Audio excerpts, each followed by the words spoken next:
El Evangelio de hoy es bellísimo. Es Cristo enseñando a orar a sus discípulos y por lo tanto a nosotros, porque nosotros queremos ser sus discípulos.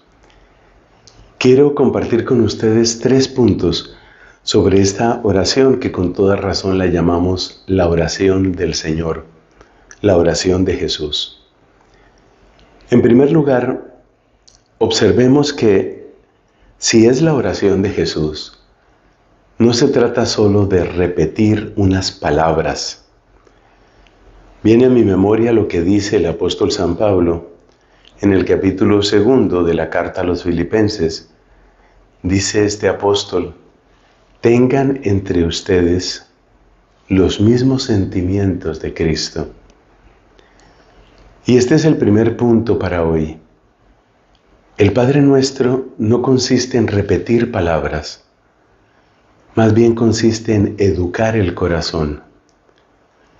Educar mi corazón para que palpite al ritmo del corazón de Cristo. Educar mi corazón para que tenga las mismas actitudes del Señor. Como alguien lo decía bellísimamente, educar el corazón para que nuestra voz salga como desde dentro de Cristo.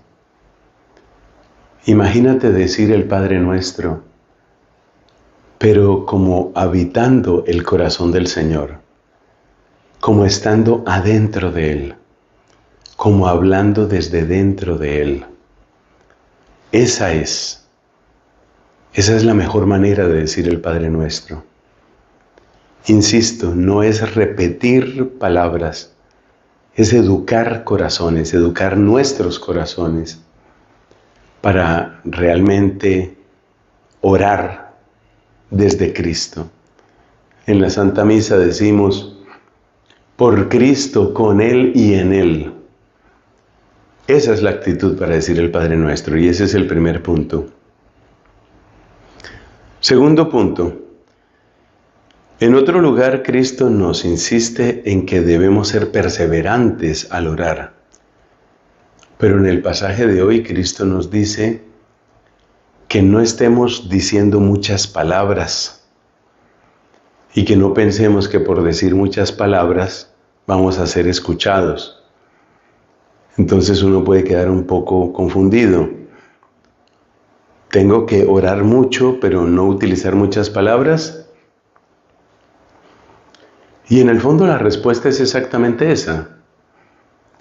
El que utiliza muchas palabras, sobre esto hay una catequesis preciosa de San Agustín, en la carta de San Agustín a Proba, así lo puedes buscar en internet, San Agustín dice, es que es distinto orar con insistencia y orar usando muchas palabras. Porque es que orar utilizando tantas palabras es como si yo tuviera que convencer a Dios. Nuestra oración es perseverante, pero sobre todo perseverante en el amor, perseverante en la confianza, perseverante en el deseo de la gloria divina.